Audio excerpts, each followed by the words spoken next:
Hello दोस्तों, स्वागत है आप सभी का आपके अपने यूट्यूब चैनल ऑनलाइन स्टडी में। फ्रेंड्स, आज का अपना जो टॉपिक है एनडीए के लिए जीके जिसका टॉपिक है, जिसमें most important previous year question आपको बताने जा रहा हूं। तो वीडियो को पूरा देख के जाना। आज के जो क्वेश्चन है वो काफ़ी मोस्ट इंपॉर्टेंट क्वेश्चन है, जिसमें पहला क्वेश्चन देखिए क्या दे रखा है। इंपीरियल बैंक की स्थापना कब होती है? अपने को धीरे धीरे पढ़ना है, कोई जल्दबाजी वाली बात नहीं करनी है।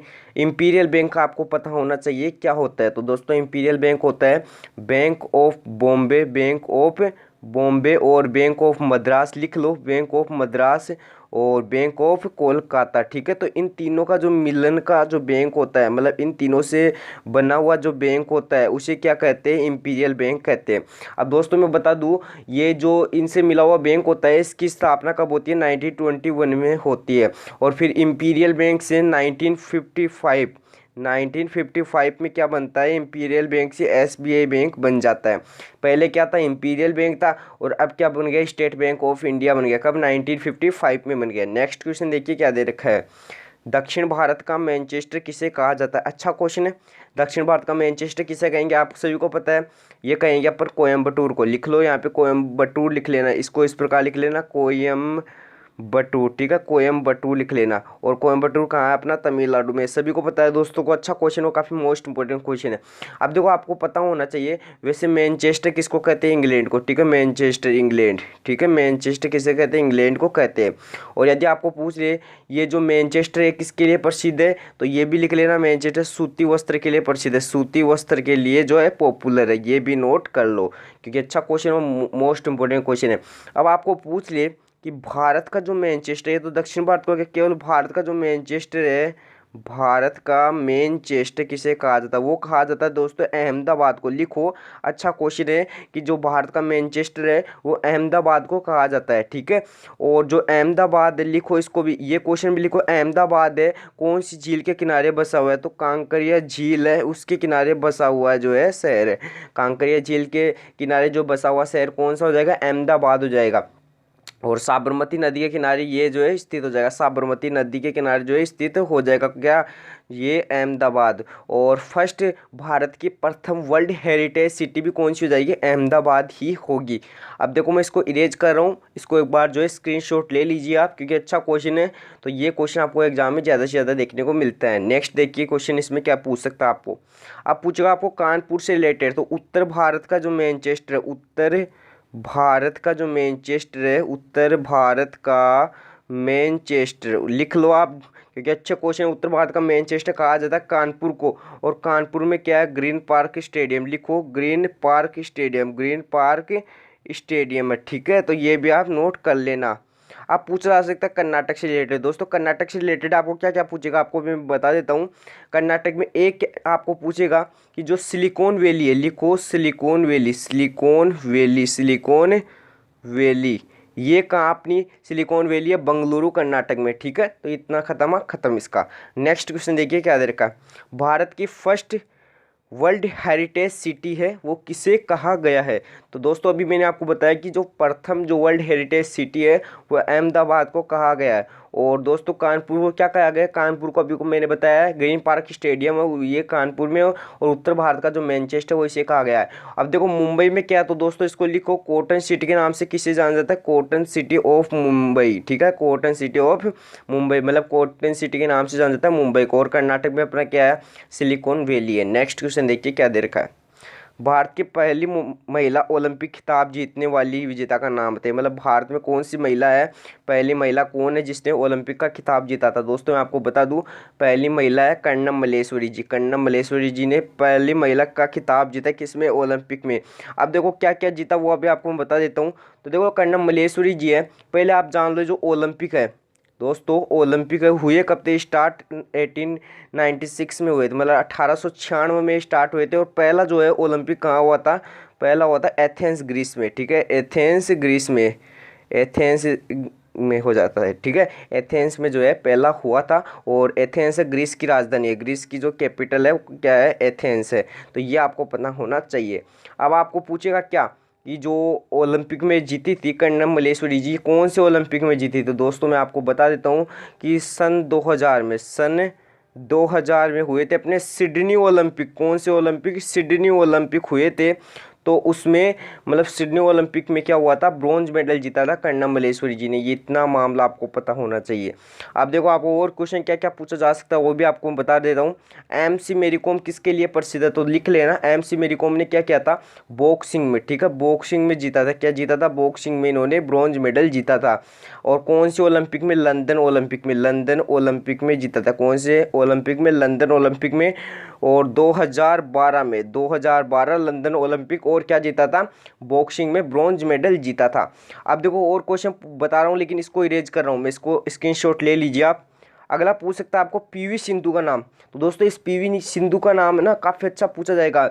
2016 में रियो ओलंपिक हुए थे ना, 2016 में रियो ओलंपिक हुए थे, तो उस टाइम पे सिल्वर जो मेडल जीता था, सिल्वर मेडल जीता था वो पीवी सिंधु जी ने जीता था।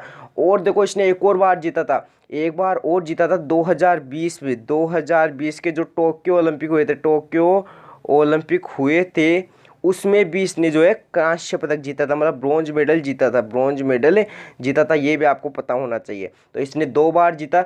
अब किस में जीता, एक बार जीता, किसमें, एक बार जीता, इसमें तो जीता किसमें, शायद इसमें अपने जीता था इसने कि इसमें जीता था, ठीक है, इसमें किस में जीता था, बैडमिंटन में जीता था। इसमें पता होना चाहिए, बैडमिंटन में जीता था, ये ला, इसमें बैडमिंटन में जीता था। तो ये कुल मिला के जो है 2 बार जो है ओलंपिक का खिताब जीतने वाली कौन सी महिला हो जाएगी, पीवी सिंधु जी हो जाएगी। अब मीराबाई चानू की बात करें तो दोस्तों मीराबाई चानू कौन है, ये आपको क्वेश्चन में पूछेगा, मीराबाई चानू कौन है। तो 2020 के टोक्यो ओलंपिक थे, 2020 के टोक्यो ओलंपिक, इसको लिखो, तब तक मैं कलर चेंज कर देता हूँ। 2020 के टोक्यो ओलंपिक थे, अभी मैंने आपको बताया टोक्यो ओलंपिक में किसने जीता था, ये पीवी सिंधु जी ने भी जीता था। तो मीराबाई चानू ने भारोत्तोलन में मतलब वजन उठाने में, वेट जो लिफ्ट होता है उसमें वजन उठाने में जो है 202 किलो वजन उठाया था, 202 किलो, 202 जो है किलोग्राम वजन उठाया था। तो इनको क्या मिला था, सिल्वर जो है, सिल्वर जीता था, ठीक है, सिल्वर जो है पदक जीता था इन्होंने। तो ये पता होना चाहिए सिल्वर जो जीता था वो किसने जीता था, मीराबाई चानू जी ने जीता था। किसके लिए, भारोत्तोलन में, मतलब वजन उठाने के लिए, वेट लिफ्ट में, और 202 किलो जो है वजन उठाया था। नेक्स्ट क्वेश्चन देखिए क्या दे रखा है, राइडर कप का जो संबंध है वो किस खेल से है। देखो एक तो क्या होता है, अपना जो क्वेश्चन है वो यहाँ पे जो है सेट नहीं हो पाता है क्योंकि इतनी जगह नहीं होती ना अपने पास। फिर भी मैं चाहता हूँ कि क्वेश्चन है आपको पूरा इजीली समझ में आए, इसलिए आप जो है मैं जैसे क्वेश्चन बताता हूँ उसको समझने की कोशिश क्या करो, ठीक है। तो राइडर कप का जो संबंध है वो दोस्तों किससे हो जाएगा, गोल्फ से हो जाएगा, गोल्फ से हो जाएगा। और जो है मतलब फुटबॉल से एक क्वेश्चन ज़्यादा पूछता है, फुटबॉल से संबंधित जो है एक पूछता है, संतोष कप का जो संबंध है वो किससे हो जाएगा, संतोष कप का जो संबंध हो जाएगा फुटबॉल से। और डूरंड कप हो जाएगा, एक डूरंड कप हो जाएगा इसी में, और एक यूरो कप हो जाएगा, एक यूरो कप हो जाएगा। तो ये अब आपको पता होना चाहिए। अब देखो बैडमिंटन की जब बात आती है दोस्तों, तो बैडमिंटन में क्या क्या आ जाएगा, एक तो आ जाएगा उबेर कप, दोस्तों लिख लो, एक आ जाएगा उबेर कप, एक आ जाएगा कौन सा, थॉमस कप आ जाएगा। ये 2 आपको पता होना चाहिए। और जब टेनिस की बात है तो टेनिस में एक ही मोस्ट है, डेविस कप, ठीक है। ये आपको मैं सभी को बता दूंगा, कोई दिक्कत वाली बात नहीं, आप तो पढ़ते रहो मेरे साथ लगातार कंटिन्यू क्लास में। नेक्स्ट क्वेश्चन देखिए क्या दे रखा है, कर्क भारत रेखा, मतलब जो कर्क रेखा है भारत के किन किन राज्यों से गुजरती है। लेकिन इसमें पूछा जा रहा है कौन सा जो है निम्न में से कौन सा राज्य जिससे नहीं गुजरती है। गुजरात से गुजरती है, राजस्थान से गुजरती है, छत्तीसगढ़ से गुजरती है, मेघालय से नहीं गुजरती है। अब इसका मैं पूरा आपको बताने जा रहा हूँ कि कौन कौन से राज्यों से जो है गुजरती है। फर्स्ट गुजरेगी गुजरात से, फिर गुजरेगी कहाँ, राजस्थान, ठीक है, और फिर गुजरेगी अपनी फिर गुजरेगी सॉरी एमपी, फिर मध्य प्रदेश, फिर गुजरेगी अपनी छत्तीसगढ़, ठीक है, फिर कहाँ से गुजरेगी छत्तीसगढ़, फिर अपनी कहाँ से गुजरेगी झारखंड, फिर कहाँ से गुजरेगी झारखंड हो गया, फिर अपनी गुजरेगी वेस्ट बंगाल, और फिर गुजरेगी कहाँ से अपनी, फिर गुजरेगी त्रिपुरा से, लिखो, फिर गुजरेगी त्रिपुरा से, और लास्ट में जो गुजरेगी वो मिजोरम से गुजरेगी, मिजोरम, ठीक है। तो ये कंफ्यूज मत हो जाना। तो पहले गुजरेगी गुजरात, फिर गुजरात से राजस्थान, राजस्थान से मध्य प्रदेश, मध्य प्रदेश से छत्तीसगढ़, छत्तीसगढ़ झारखंड और वेस्ट बंगाल, त्रिपुरा और मिजोरम। तो ये 7 हो गए, देख लो 1 2 3 4 5 6 7, ठीक है। ये ज़्यादा हो गए ना यार, 7 के से 8 हो गए ना, ये तो 8 हो जाएगा, ये तो मामला ख़राब हो गया इसका। तो फिर तो देखो एक बार वापस काउंट करो, 2 4 और 6 और 8 हो गए यार, ये तो गलत हो गया, मिस्टेक हो गया थोड़ा। नहीं नहीं बिल्कुल सही है, ये बिल्कुल सही है, कुछ मिस्टेक नहीं है। तो जो है कर्क रेखा है इन राज्यों से गुजरती है, तो ये आपको पता होना चाहिए। नेक्स्ट क्वेश्चन देखिए क्या दे रखा है, गणेश चतुर्थी का धार्मिक त्यौहार कहाँ मनाया जाता है? चलो एक क्वेश्चन मुझे बताओ, गणेश चतुर्थी का जो धार्मिक त्योहारों की स्टार्ट किसने किया था? बाल गंगाधर तिलक ने किया था। और जो ये कहाँ पे प्रसिद्ध है? महाराष्ट्र के लिए प्रसिद्ध है। और महाराष्ट्र का जो है लोकप्रिय नृत्य कौन सा हो जाएगा? लावणी हो जाएगा, तमाशा हो जाएगा। लिख लेना इसको, मोस्ट इंपॉर्टेंट क्वेश्चन है, ठीक है। तमाशा और लावणी जो दोनों नृत्य है वो यहीं के हो जाएंगे, फेवरेट नृत्य हो जाएंगे। नेक्स्ट क्वेश्चन देखिए क्या दे रखा है, भारतनाट्यम का पुनरुद्धार का श्रेय है किस नृत्यांगना को दिया जाता है? तो भारतनाट्यम कहाँ का हो जाएगा? तमिलनाडु का जो है क्लासिकल डांस हो जाएगा। कुल क्लासिकल डांस कितने टाइप कीजिए फटाफट कमेंट बॉक्स में। तो ये किसका हो जाएगा? संबंधित रुक्मणी देवी जी से संबंधित हो जाएगा। और पंडित बिरजू महाराज का संबंध हो जाएगा वो कथक से, जो नृत्य है इससे संबंधित हो जाएगा। और कथक कहाँ का? उत्तर भारत अर्थात उत्तर प्रदेश का है, उत्तर भारत का नृत्य है, ठीक है, क्लासिकल डांस है। और यामिनी कृष्ण मूर्ति का जो संबंध होगा दोस्तों वो किससे हो जाएगा? ये आपको पता होना चाहिए। यामिनी कृष्ण मूर्ति जी का जो संबंध है फटाफट कमेंट बॉक्स में छाप दो, किससे हो जाएगा? तो लिख लेना भारतनाट्यम और कुचिपुड़ी, भारतनाट्यम प्लस कुचिपुड़ी, मैं शॉर्ट में लिख रहा हूँ, भारतनाट्यम प्लस कुचिपुड़ी से संबंध हो जाएगा, यामिनी कृष्ण मूर्ति से हो जाएगा। नेक्स्ट क्वेश्चन देखिए क्या दे रखा है, मकड़ियों का जो अध्ययन होता है वो क्या कहलाया जाता है? मकड़ियों का अध्ययन को क्या कहते हैं दोस्तों? तो आपको मैं बता दूं, मकड़ियों का अध्ययन होता है वो क्या कहलाता है? नीडोलॉजी कहलाता है। कहाँ पे देर का? नीडोलॉजी, ये देर का, तो ये इसका करेक्ट आंसर हो जाएगा। अब देखो कार्सिनोलॉजी किसको कहा जाता है? तो कार्सिनोलॉजी कहा जाता है केकड़ों का अध्ययन। कैसे? केकड़ों का अध्ययन कहा जाता है। और एंटोमोलॉजी आपको पता होना चाहिए किसको कहते हैं? कीटों का अध्ययन को कहते हैं, कीटों का अध्ययन को कहते हैं। और जो मिर्मिकोलॉजी होता है, मिर्मिकोलॉजी होता है वो चींटियों का अध्ययन कहलाता है, चींटियों का अध्ययन कहलाता है, ठीक है। अब मुझे बताओ साइकोलॉजी किसका अध्ययन कहलाता है? चलो इजी पूछ रहा हूँ आपको, साइकोलॉजी होता है वो किसका अध्ययन कहलाता है? सॉरी यहाँ पे लिखो साइकोलॉजी, इसको इस प्रकार लिख लो, समझ में नहीं आएगा आपको। साइकोलॉजी, ठीक है, साइकोलॉजी होता है किसका अध्ययन कहलाता है। नेक्स्ट क्वेश्चन देखिए क्या दे रखा है, पाँचवीं और छठवीं जो पंचवर्षीय योजना है, पाँचवीं और छठवीं पंचवर्षीय योजना है, उनके मध्य के जो अंतर होता है उसको क्या कहते हैं? क्वेश्चन में मज़ा तो आ रहा है ना? कमेंट बॉक्स में टाइप जरूर कर दिया करो। देखो पांचवी और जो छठी पंचवर्षीय योजना होती है, तो देखो पहली पंचवर्षीय योजना कब आती है? 1951 से 56 तक। और फिर आती है 19 कब आएगी? सेकंड कब आएगी? 1956 से 1961। और फिर जो थर्ड आएगी वो 1961 से 1966। फोर्थ नंबर की आएगी वो आ जाएगी 1970 से लेकर 1974 तक आ जाएगी दोस्तों। और जो 5 आएगी वो 1974 से लेकर 1978 तक आ जाएगी। अब दोस्तों क्या होगा, 78 से लेकर 79 और 79 से लेकर 80 तक, ये दो बीच में अंतराल आता है, इसको कहते हैं रोलिंग प्लान। दोस्तों इसको क्या कहते हैं? रोलिंग प्लान कहते हैं। इसको क्या कहते हैं? रोलिंग प्लान कहते हैं। तो ये आपको पता होना चाहिए, पंचवर्षीय योजना में रोलिंग प्लान का जो है महत्व आपको पता होना चाहिए।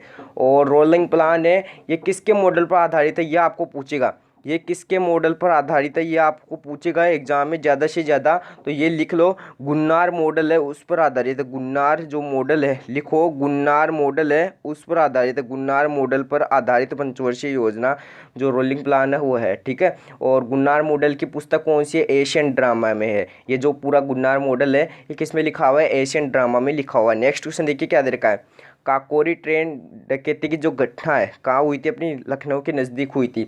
अब कब हुई थी ये आपको पता हो जाए तो लिख लो 24 अप्रैल, लिखो 24 अप्रैल 1993, 24 अप्रैल 1993 में हुई थी। अब आपको पूछ ले कि 24 अप्रैल, सॉरी इसमें थोड़ा मैंने मिस्टेक कर दिया, 24 अप्रैल 1993 को नहीं थी, गलत बता दिया थोड़ा जल्दबाजी में, ठीक है। इसको इरेज कर देता हूँ एक बार, थोड़ा कलर भी मैं थोड़ा जो है सही कर लेता हूँ। अब आपको देखो क्वेश्चन पे ध्यान देना है, जल्दबाजी में हो जाता कोई बात नहीं है। अब ये पूछ रहा है आपको कि जो काकोरी ट्रेन डकैती घटना है, ऑप्शन देखते हैं, अगस्त 1925, फरवरी 1922, अप्रैल 1919 या फिर 1932। तो दोस्तों काकोरी ट्रेन जो डकैती है वो हुई थी अपनी कब? 9 अगस्त, लिखो 9 अगस्त 1925, मतलब 9 अगस्त 1925 को हुई थी। फिर बात करते हैं फरवरी 1922 को क्या हुआ था दोस्तों? फरवरी 1922 को जो है क्या हुआ था? तो लिखो 5 फरवरी, लिखो 5 फरवरी 1922, 5 फरवरी 1922 अप्रोक्सीमेट डेट है ये। तो इस दिन क्या हुआ था? चोरी चोरा कांड हुआ था। लिख लो, चोरी चोरा की जो घटना होती है वो कब होती है? इस दिन होती है। और ये कहाँ होती है? गोरखपुर यूपी में होती है, गोरखपुर यूपी में होती है। अप्रैल 1919, अप्रैल 1919 में क्या होता है? जलियांवाला बाग हत्याकांड होता है। 13 अप्रैल को, 13 अप्रैल 1919 को क्या होता है? जलियांवाला बाग हत्याकांड होता है। इसको लिख लो, सभी को पता है अमृतसर में हुआ था। अब देखो 1932 में क्या हुआ था वो मोस्ट है। 1932 में बताओ कमेंट बॉक्स में क्या हुआ था? फटाफट एक बार कमेंट बॉक्स में टाइप कीजिए इसका राइट आंसर क्या है। नेक्स्ट क्वेश्चन देखिए क्या दे रखा है, 72वां संविधान 70वां लिख दिया क्या यहाँ पे, 70वां नहीं आएगा, 73वां आएगा, ठीक है, 73वां आएगा, ठीक है। 73वां जो संविधान संशोधन है वो कब का है दोस्तों? 73वां संविधान संशोधन है वो आपको मैं बता देता हूँ, ये 1992 का है और लागू कब हुआ था? 1993 में हुआ था। लागू कब हुआ था? 1993 में हुआ था। कब हुआ था? 24 अप्रैल 1993 में, ठीक है, इसलिए ये मैंने कन्फ्यूज हो गया था वहाँ पे, ठीक है। 24 अप्रैल 1993 में जो है लागू हुआ था। और बात करें 73वें संविधान संशोधन में आर्टिकल कौन सा है? 243 से लेकर 243 ओ तक आता आर्टिकल, ठीक है, ये पता होना चाहिए। और इसमें जो है मतलब कौन सी शेड्यूल में, ये कौन से शेड्यूल में, कौन सी अनुसूची में जोड़ा गया? अनुसूची 11, जिसमें टोटल विषय कितने हैं? 29 जो है विषय है, सब्जेक्ट कितने हैं? 29 है। अब क्या क्या पूछेगा आपको क्वेश्चन? ये पूछेगा कौन सी समिति की सिफारिश पर जो है ये जो संविधान जो है लाया गया, बनाया गया? तो लिखो बलवंत राय मेहता जो समिति है उसके आधार पर, बलवंत राय मेहता समिति, बलवंत राय मेहता जो समिति है उसके आधार पर जो है ये लाया गया था। और ये पूछेगा कि प्रथम बार जो है लागू कब हुआ था? प्रथम बार लागू कब हुआ था ये पूछेगा आपको जरूर। तो ये यहाँ पे लिख देता हूँ मैं, प्रथम बार जो लागू हुआ था, फर्स्ट बार लागू, तो लिख लेना फर्स्ट बार जो लागू है वो जवाहरलाल नेहरू जी के द्वारा लगवाया गया था। जवाहरलाल नेहरू जी के द्वारा जो पहली बार लागू किया गया था 2 अक्टूबर 1959 को, 2 अक्टूबर 1959 को जो है लागू किया गया था नागौर जिले में, ठीक है, नागौर जिले में। नेक्स्ट क्वेश्चन देखिए, रेशम कीट पालन जो है क्या कहलाता है? दोस्तों रेशम कीट पालन क्या कहलाता है? तो ये सभी को पता होना चाहिए, रेशम कीट पालन अपने को ये तो बहुत ईजी है। तो सेरीकल्चर क्या कहलाता है? रेशम कीट पालन कहलाता है। विटीकल्चर क्या कहलाता है? अंगूर की जो खेती का अध्ययन होता है, अंगूरों की खेती का अध्ययन कहलाता है विटीकल्चर। वर्मीकल्चर सभी को पता है, कमेंट बॉक्स में एक बार टाइप कर लीजिए, वर्मीकल्चर केचुआ पालन कहलाता है। और जो एपीकल्चर है दोस्तों, एपीकल्चर किसे कहते हैं? फटाफट कमेंट बॉक्स में टाइप कीजिए, इसका तो राइट आंसर आपको आना ही चाहिए। एपीकल्चर किसे कहा जाता है? तो मधुमक्खी जो पालन है, मधुमक्खी जो पालन है वो कहा जाता है एपीकल्चर को, ठीक है। नेक्स्ट क्वेश्चन देखिए क्या दे रखा है, संवाद कौमुदी नामक जो अखबार वो किसका है? ठीक है, इजी क्वेश्चन है। संवाद कौमुदी अखबार किसका है? राजा राम मोहन राय जी का। राजा राम लिख लेना आप आगे, राजा राम मोहन राय जी का। और जैसे राजा की उपाधि दी थी वो किसने दी थी? अकबर द्वितीय ने, अकबर सेकंड ने इसको राजा की उपाधि दी थी। और एक पूछेगा इन्होंने क्या कहता? तो ब्रह्म समाज के स्थापक कौन थे? ब्रह्म समाज के संस्थापक वो थे अपने, यही हो जाएंगे, ब्रह्म समाज के संस्थापक भी यही होंगे, राजा राम मोहन राय जी इसके संस्थापक होगी। और बता दूं आपको, सती प्रथा का विरोध किसने किया था? सती प्रथा का विरोध किया था, सती प्रथा को बैन करवाया था 1829 में इन्होंने। और जो भारतीय प्रथम जो गवर्नर थे कौन? लॉर्ड विलियम बेंटिक, इन दोनों ने करवाया था। तो आज के जो क्वेश्चन थे थोड़े लेंथी थे इसलिए जो टाइम लग गया, कोई बात नहीं, ऐसे ही क्वेश्चन आपके लिए लाते रहेंगे और भी मोस्ट क्वेश्चन लाएंगे। लेकिन चैनल पर नहीं हो तो चैनल को सब्सक्राइब कर लीजिए, वीडियो अच्छा लगे तो वीडियो को लाइक कर लीजिए, क्योंकि आपके लिए ऐसे ही वीडियो डेली आपके लिए आते रहेंगे। तो आपको बताइएगा कैसे क्वेश्चन चाहिए, करंट अफेयर्स के क्वेश्चन चाहिए नहीं चाहिए, कमेंट बॉक्स में टाइप जरूर कर देना। और वीडियो अच्छा लगा तो वीडियो को लाइक कर देना। Thank you and thanks for watching my video.